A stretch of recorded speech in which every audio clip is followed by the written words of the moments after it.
Hello friends, I welcome all of you. આજે આપણે chapter number 5નો ત્રીજો ભાગ લઈ રહ્યા છીએ, જેનું નામ છે લેસર, જેને લેઝર પણ કહેવામાં આવે છે. લેસર વિશે માહિતી મેળવતા પહેલાં આપણે થોડાક બેઝિક કોન્સેપ્ટ શીખી લઈએ, જેવા કે આપણને કોઈ મટીરિયલ, કોઈ પદાર્થ કલરફુલ શા માટે દેખાય છે.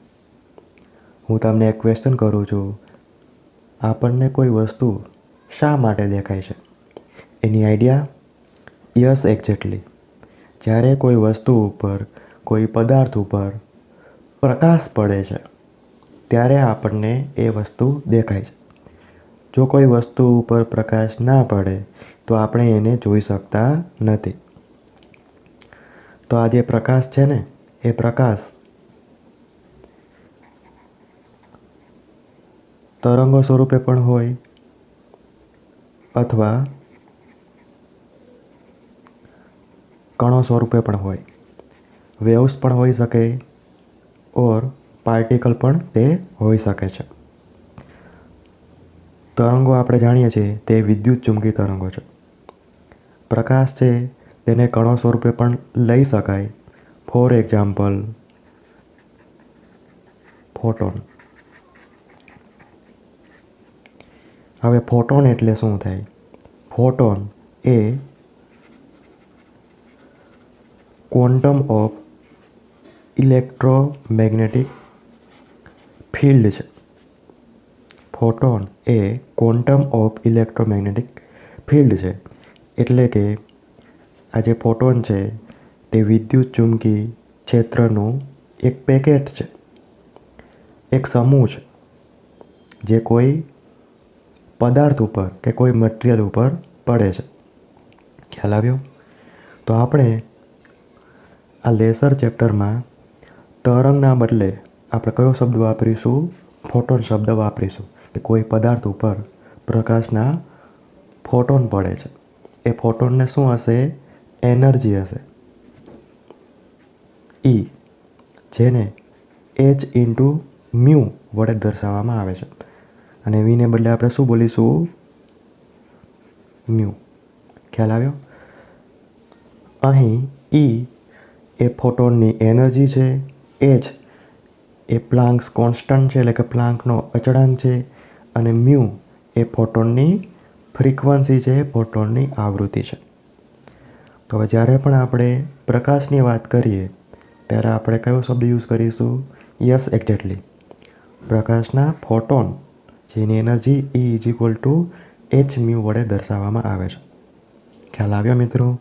તો જ્યારે કોઈ પદાર્થ ઉપર, કોઈ વસ્તુ ઉપર પ્રકાશના ફોટોન પડે છે ત્યારે આપણને એ વસ્તુ એ દેખાય છે.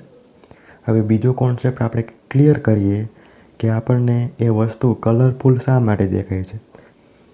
મારો કહેવાનો અર્થ એવો છે, કોઈ વસ્તુ રેડ શા માટે દેખાય છે, ગ્રીન શા માટે દેખાય છે, યલો શા માટે દેખાય છે. ખ્યાલ આવ્યો મિત્રો? તો એની પાછળનો એક કોન્સેપ્ટ છે. આપણે જાણીએ છીએ કે દરેક પદાર્થ છે તેના પાયામાં શું હોય છે? Yes, exactly. પરમાણુ હોય છે, એટમ હોય છે. પદાર્થ છે તે એટમનો બનેલો હોય છે. હવે આ જે એટમ છે, પરમાણુ અહીંયા દોરેલો છે, આ પરમાણુનું કેન્દ્ર છે, આ પરમાણુની શું છે? કક્ષા છે. ખ્યાલ આવ્યો? આ કક્ષામાં શું રહેલું છે? નમૂના રૂપે અહીંયા એક ઇલેક્ટ્રોન છે, અહીંયા દર્શાવેલો છે. તો ઇલેક્ટ્રોન છે એ આ કક્ષામાં શું કરતા હોય છે? Yes, exactly. આ કક્ષામાં પરિભ્રમણ કરતા હોય છે. એટલે તેને પણ એનર્જી હોય છે, જે એનર્જીમાં તે રહેલો હોય છે. અને તેને ઉર્જા સ્તર કે શક્તિ સ્તર કે એનર્જી લેવલ વડે દર્શાવવામાં આવે છે. ફોર એક્ઝામ્પલ, આ ઇલેક્ટ્રોન છે, એનું શક્તિ સ્તર છે, એની એનર્જી કેટલી છે? E1. ખ્યાલ આવે મિત્રો? જ્યારે આ પરમાણુ ઉપર કોઈ પણ પ્રકારના ફોટોન્સ કે એનર્જી આપવામાં ના આવે ત્યારે આ ઇલેક્ટ્રોન છે તેની ન્યૂનતમ એનર્જીમાં રહેલો હોય છે. એ ન્યૂનતમ એનર્જીમાં રહેલો હોય છે તેવા ઉર્જા સ્તરને શું કહેવામાં આવે છે? ગ્રાઉન્ડ સ્ટેટ અથવા તો ધરાસ્થિતિ કહેવામાં આવે છે.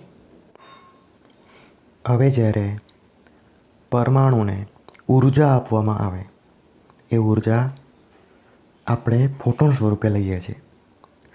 ધારો કે આ પરમાણુ છે, તેની ઉપર પ્રકાશના ફોટોન આપાત કરવામાં આવે છે, ત્યારે ઇલેક્ટ્રોન ફોટોનની એનર્જીનું શોષણ કરશે, એબ્સોર્પ્શન કરશે. એટલે કે ઇલેક્ટ્રોન ફોટોનની એનર્જીનું શોષણ કરીને ગ્રાઉન્ડ સ્ટેટમાંથી ઉપરના શક્તિ સ્તર, જેને કહેવામાં આવે છે એક્સાઇટેડ સ્ટેટ, ગુજરાતીમાં કહેવાય છે ઉત્તેજિત અવસ્થામાં આ ઇલેક્ટ્રોન છે તે જાય છે, જેને ઇલેક્ટ્રોનની સંક્રાંતિ, ટ્રાન્ઝિશન ઓફ ઇલેક્ટ્રોન કહેવામાં આવે છે. ખ્યાલ આવ્યો મિત્રો? ઇલેક્ટ્રોન એક્સાઇટેડ સ્ટેટમાં માત્ર 10⁻⁸ સેકન્ડ જ રહે છે. ત્યારબાદ આ ઇલેક્ટ્રોન ફરીથી ક્યાં જશે? ધરાસ્થિતિમાં પાછો આવી જશે. સાથે સાથે એક બીજા ફોટોનનું ઉત્સર્જન કરશે. ખ્યાલ આવ્યો મિત્રો? તો આવો કંઈક કોન્સેપ્ટ છે, જેને આપણે ફરીથી રિપીટ કરીએ. જ્યારે પરમાણુ ઉપર ફોટોન આપાત થાય છે, ત્યારે ઇલેક્ટ્રોન ફોટોનની ઉર્જા મેળવે છે.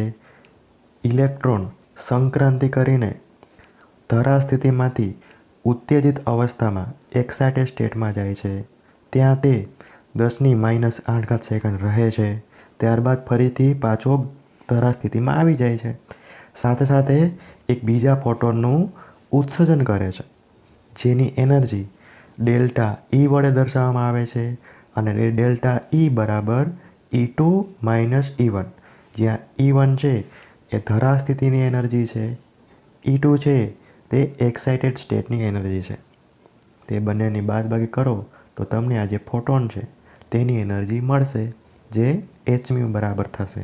h એટલે કે પ્લાન્ક કોન્સ્ટન્ટ, μ એટલે ફોટોનની ફ્રીક્વન્સી, ફોટોનની આવૃત્તિ. તો મટીરિયલની અંદર એક પરમાણુ તો હોતો નથી, તેમાં તો અસંખ્ય પરમાણુ હોય છે. તો અસંખ્ય પરમાણુમાં આવી શોષણ અને ઉત્સર્જનની પ્રક્રિયા થતી જ રહે છે. આ જે ફોટોન બહાર નીકળે છે એ શું છે? પ્રકાશ છે. અને એ પ્રકાશના તરંગની તરંગ લંબાઈ જો લાલ રંગમાં આવતી હશે તો આપણને એ મટીરિયલ કેવું દેખાશે? યસ, એક્ઝેક્ટલી એ રેડ રંગનું, લાલ રંગનું આપણને દેખાશે. ખ્યાલ આવ્યો મિત્રો? તો આ આપણને કલરફુલ વસ્તુ શા માટે દેખાય છે એની પાછળનો બેઝિક કોન્સેપ્ટ છે. આઈ હોપ કે તમને આ સારી રીતે સમજાયું હશે. લેસર બીમના ઉત્પાદનમાં પણ શોષણ અને ઉત્સર્જનના સિદ્ધાંતો જ સમાયેલા છે. હવે આપણે આગળ વધીએ. નેક્સ્ટ આવે છે લેસરનું ફૂલ ફોર્મ, જે G2 એક્ઝામમાં ઘણી વખત 2 માર્ક્સમાં પૂછાતું હોય છે. લેસરનું ફૂલ ફોર્મ કંઈક આવું છે: light amplification by stimulated emission of radiation, જેને ગુજરાતીમાં ઉદ્દીપ્ત ઉત્સર્જન દ્વારા પ્રકાશના વિકિરણનું એમ્પ્લિફિકેશન કહેવામાં આવે છે. અહીં એમ્પ્લિફિકેશન એટલે વિવર્ધન. કોઈ નાનું સિગ્નલ હોય એને તમે મોટું કરી દો તો એને શું કહેવાય? એમ્પ્લિફિકેશન. અહીંયા શું થાય છે?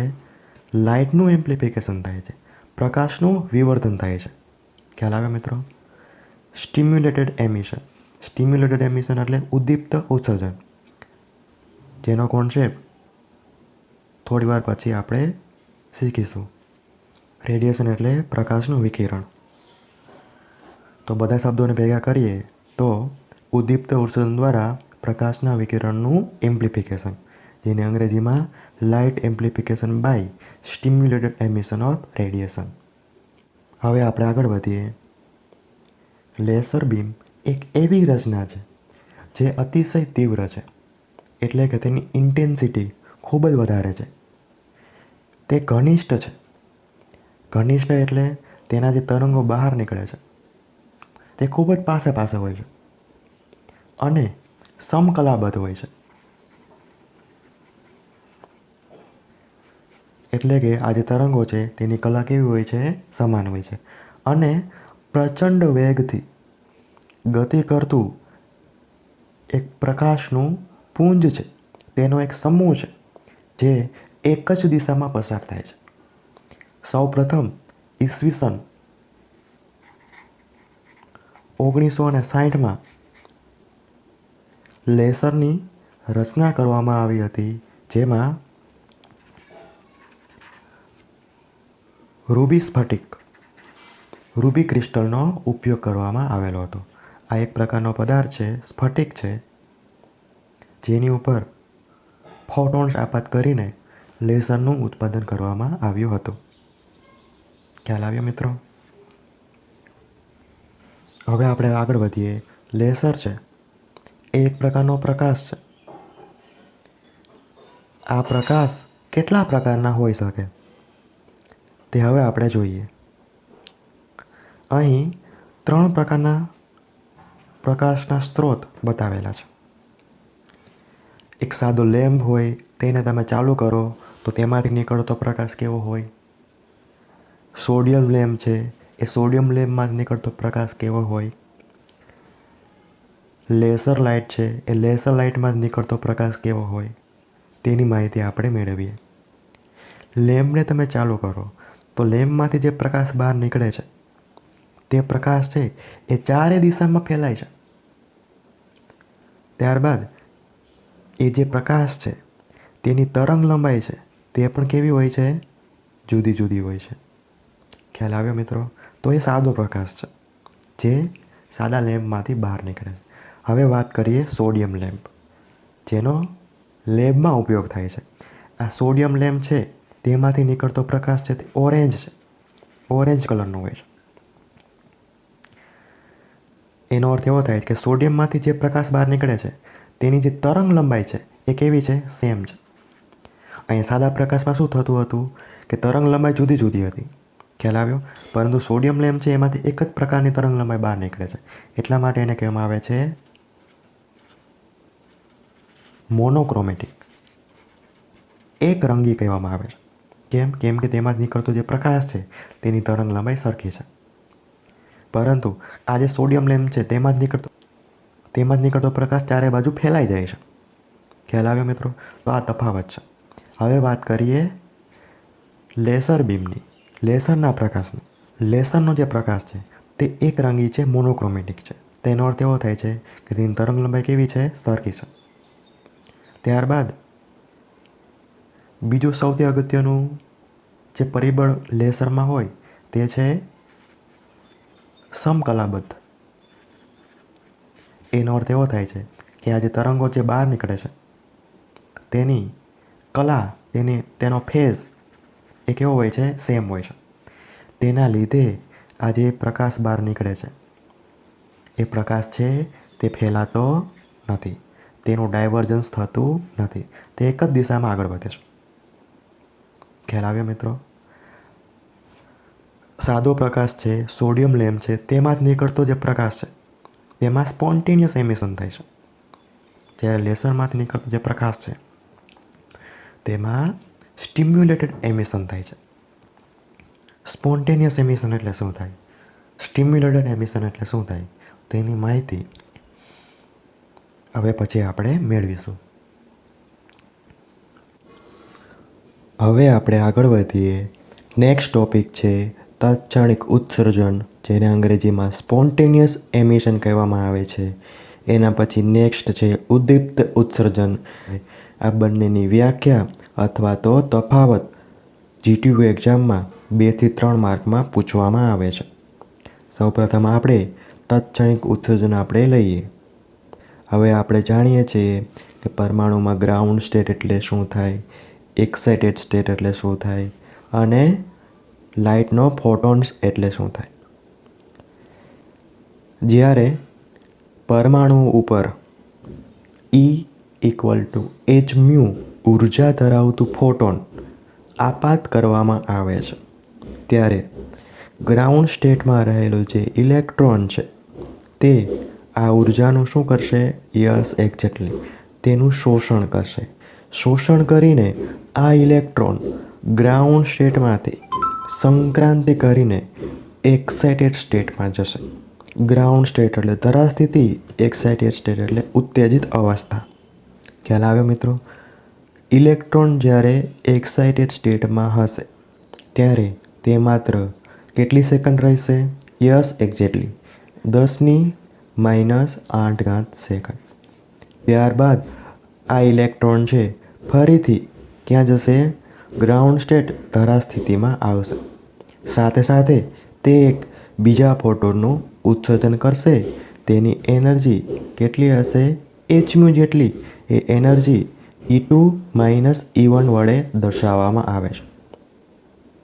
E2 છે તે એક્સાઇટેડ સ્ટેટની એનર્જી છે, E1 છે તે ગ્રાઉન્ડ સ્ટેટની એનર્જી છે. ખ્યાલ આવ્યો મિત્રો? તો આવું જે ઉત્સર્જન છે તેને તત્ક્ષણિક ઉત્સર્જન કહેવામાં આવે છે. આ ઉત્સર્જન દ્વારા સાદી લાઇટ છે તે પ્રોડ્યુસ થાય છે. ખ્યાલ આવ્યો મિત્રો? તો હવે બધા શબ્દોને ભેગા કરીને તત્ક્ષણિક ઉત્સર્જનની આપણે વ્યાખ્યા બનાવીએ. જ્યારે E equal to H mu ઉર્જા ધરાવતું ફોટોન પરમાણુ ઉપર આપાત થાય છે ત્યારે ઇલેક્ટ્રોન આ ઉર્જાનું શોષણ કરીને ગ્રાઉન્ડ સ્ટેટમાંથી એક્સાઇટેડ સ્ટેટમાં સંક્રાંતિ કરશે. ત્યારબાદ એક્સાઇટેડ સ્ટેટમાં તે 10⁻⁸ સેકન્ડ રહીને ફરીથી તે ગ્રાઉન્ડ સ્ટેટમાં આવી જશે. સાથે સાથે એક બીજા ફોટોનનું ઉત્સર્જન કરે છે. આ ઘટનાને તત્ક્ષણિક ઉત્સર્જન કહેવામાં આવે છે. આઈ હોપ કે આ વ્યાખ્યા તમને સારી રીતે સમજાઈ હશે. હવે નેક્સ્ટ વ્યાખ્યા છે ઉદ્દીપ્ત ઉત્સર્જન, જેને અંગ્રેજીમાં સ્ટિમ્યુલેટેડ એમિશન કહેવામાં આવે છે. ઉદ્દીપ્ત ઉત્સર્જનમાં અડધી પ્રક્રિયા સ્પોન્ટેનિયસ એમિશન તત્ક્ષણિક ઉત્સર્જન જેવી જ છે. જ્યારે E equal to H mu ઉર્જા ધરાવતું ફોટોન પરમાણુ ઉપર આપાત થાય છે ત્યારે ઇલેક્ટ્રોન આ ઉર્જાનું શોષણ કરે છે. ત્યારબાદ ઇલેક્ટ્રોન છે તે ગ્રાઉન્ડ સ્ટેટમાંથી એક્સાઇટેડ સ્ટેટમાં જશે. એક્સાઇટેડ સ્ટેટમાં તે કેટલા સમય માટે રહે છે? યસ એક્ઝેક્ટલી 10⁻⁸ સેકન્ડ માટે રહે છે. હવે ઉદ્દીપ્ત ઉત્સર્જનમાં 10⁻⁸ સેકન્ડ પહેલાં એક બીજું ફોટોન સરખી ઉર્જા ધરાવતું જો પરમાણુ ઉપર આપાત થાય તો આ જે ઇલેક્ટ્રોન છે તેને વધારે ઉદ્દીપ્ત કરે છે, એક્સાઇટેડ કરે છે. એટલે આ ઇલેક્ટ્રોન છે તે વધુ સમય માટે એક્સાઇટેડ સ્ટેટમાં રહેશે. ત્યારબાદ ઇલેક્ટ્રોન છે એ ગ્રાઉન્ડ સ્ટેટમાં આવે ત્યારે એકને બદલે બે ફોટોનનું ઉત્સર્જન કરશે. આ જે ઘટના છે તેને શું કહેવામાં આવે છે? ઉદ્દીપ્ત ઉત્સર્જન કહેવામાં આવે છે. બધા જ શબ્દોને ભેગા કરીને આપણે આની વ્યાખ્યા બનાવીએ. જ્યારે E equal to H mu ઉર્જા ધરાવતું ફોટોન પરમાણુ પર આપાત થાય છે ત્યારે ઇલેક્ટ્રોન આ ઉર્જાનું શોષણ કરે છે. શોષણ કરીને ઇલેક્ટ્રોન ગ્રાઉન્ડ સ્ટેટમાંથી એક્સાઇટેડ સ્ટેટમાં જાય છે. એક્સાઇટેડ સ્ટેટમાં 10⁻⁸ સેકન્ડ પહેલાં જો કોઈ બીજો સરખી એનર્જી ધરાવતો ફોટોન પરમાણુ પર આપાત થાય તો આ ઇલેક્ટ્રોનને વધારે ઉદ્દીપ્ત કરે છે. ત્યારબાદ ઇલેક્ટ્રોન છે એ ગ્રાઉન્ડ સ્ટેટમાં આવે ત્યારે એકને બદલે બે ફોટોનનું ઉત્સર્જન કરે છે. આ ઘટનાને ઉદ્દીપ્ત ઉત્સર્જન કહેવામાં આવે છે. ખ્યાલ આવ્યો મિત્રો? તો આવી રીતે એકમાંથી બે, બેમાંથી ચાર અને વધુને વધુ ફોટોન છે તે બહાર નીકળે છે. આને એવું કહેવાય કે લાઇટનું એમ્પ્લિફિકેશન થાય છે. આ જે ફોટોન છે એ ફોટોન સમાન કલામાં હોય છે, સમાન આવૃત્તિ ધરાવતા હોય છે અને એક જ દિશામાં ગતિ કરીને લેસર બીમની રચના કરે છે. તો આવી રીતે લેસર બીમમાં ઉદ્દીપ્ત ઉત્સર્જન થતું હોય છે અને આ ઉદ્દીપ્ત ઉત્સર્જન દ્વારા લેસર બીમની રચના થાય છે. કેમ કે લેસર બીમમાં જે ફોટોન્સ હોય છે તે ફોટોનની આવૃત્તિ, તે ફોટોનની કલા કેવી હોય છે? સરખી હોય છે. ખ્યાલ આવ્યો મિત્રો? હવે આપણે આગળ વધીએ. નેક્સ્ટ ટોપિક છે ઇલેક્ટ્રોન વસ્તીનું પ્રતિલોપન, જેને અંગ્રેજીમાં પોપ્યુલેશન ઇન્વર્ઝન ઓફ ઇલેક્ટ્રોન્સ કહેવામાં આવે છે. GTU એક્ઝામમાં પોપ્યુલેશન ઇન્વર્ઝનની વ્યાખ્યા પૂછવામાં આવે છે.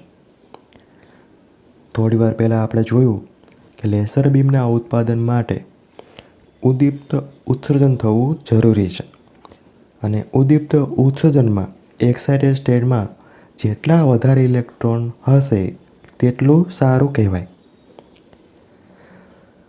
તો અહીં પોપ્યુલેશન ઇન્વર્ઝનની સૌપ્રથમ આપણે વ્યાખ્યા લઈએ કે પોપ્યુલેશન ઇન્વર્ઝન એટલે શું?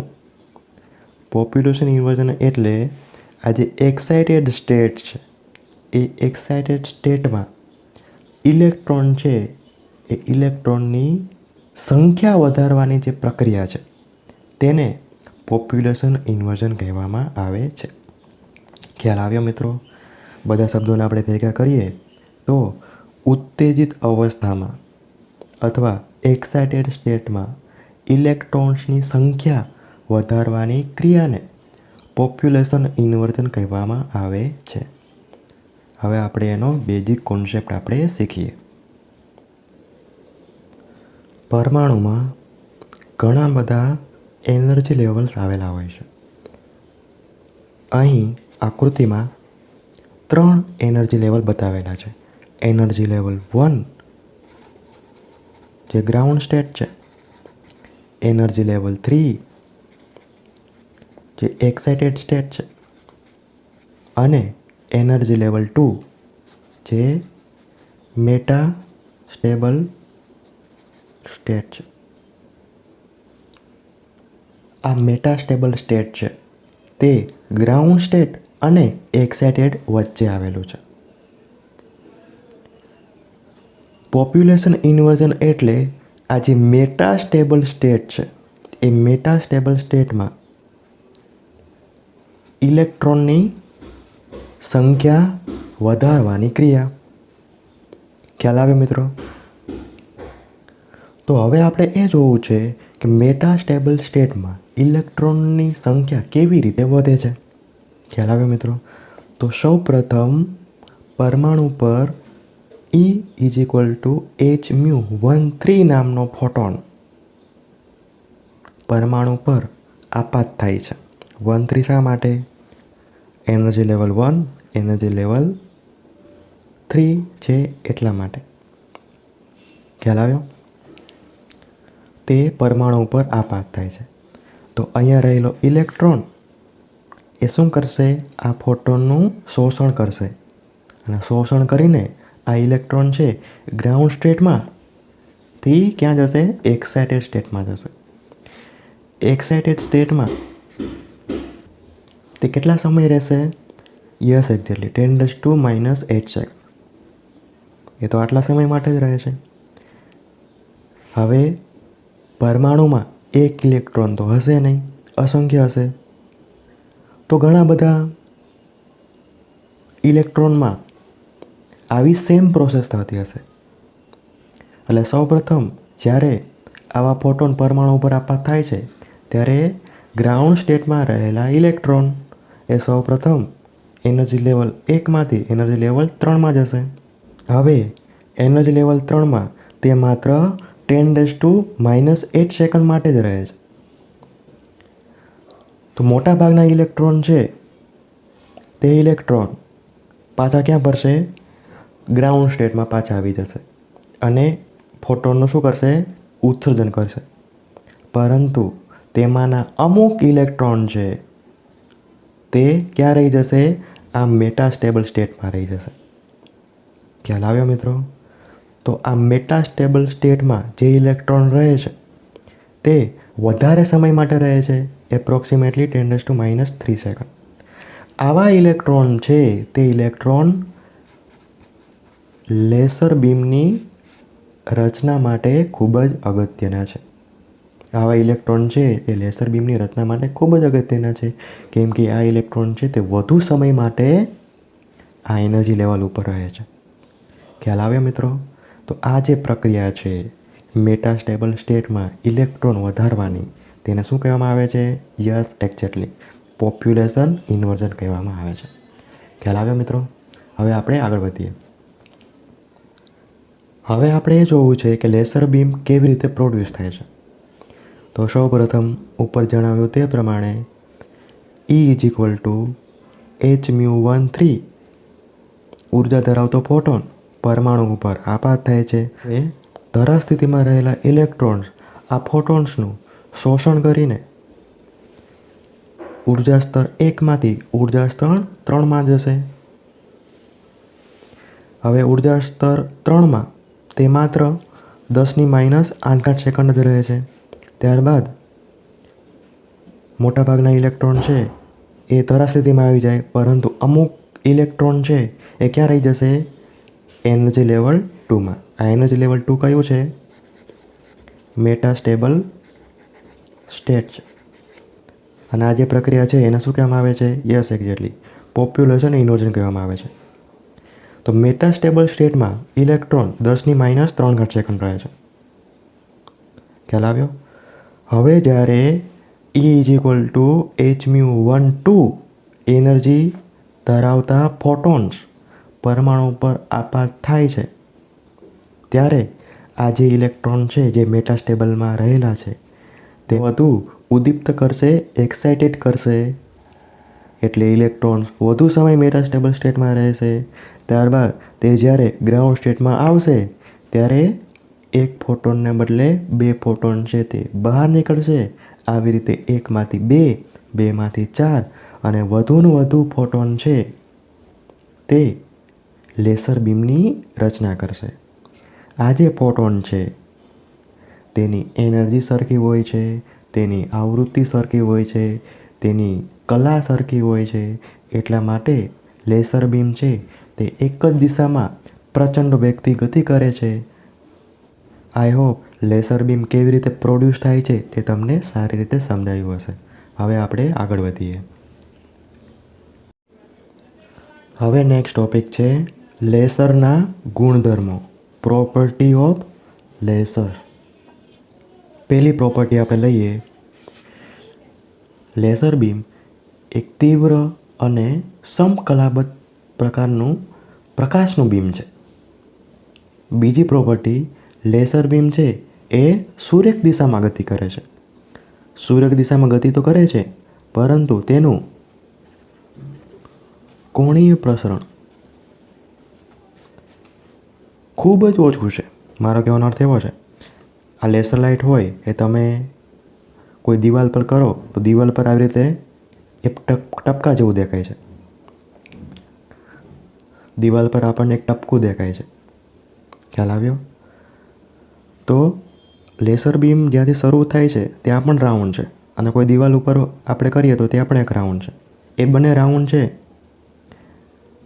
એનો વ્યાસ કેવો રહે છે? લગભગ સરખો રહે છે. ખૂબ જ લાંબા અંતરે લેસર પ્રસરણ પામતી હોય ત્યાં જ એનો ડાયામીટર છે તે મોટો થાય છે. એટલે એવું કહેવાય કે તેનું કોણીય પ્રસરણ છે તે ખૂબ જ ઓછું છે. તેનો જે આડછેદ છે તે ભાગ્યે જ તેમાં ફેરફાર થાય છે. ખ્યાલ આવ્યો મિત્રો? હવે ત્રીજી પ્રોપર્ટી છે, આ લેસર બીમ છે એ પ્રચંડ વેગથી સૂર્યક દિશામાં ગતિ કરે છે. અને છેલ્લી પ્રોપર્ટી છે ચોથી, આ જે લેસર બીમ છે તેનું ઉત્પાદન કેવા કેવા પદાર્થો દ્વારા થાય છે? તો લેસર બીમનું ઉત્પાદન થુલિયમ દ્વારા થાય છે, રૂબી દ્વારા થાય છે, સેમિકન્ડક્ટર્સ દ્વારા થાય છે, હિલિયમ નિયોન જેવા ગેસ દ્વારા થાય છે, અને ડાય એટલે કે પેઇન્ટ જે આપણે કલર કરીએ ને એ ડાય જેવા પદાર્થો દ્વારા પણ લેસર બીમનું ઉત્પાદન થાય છે.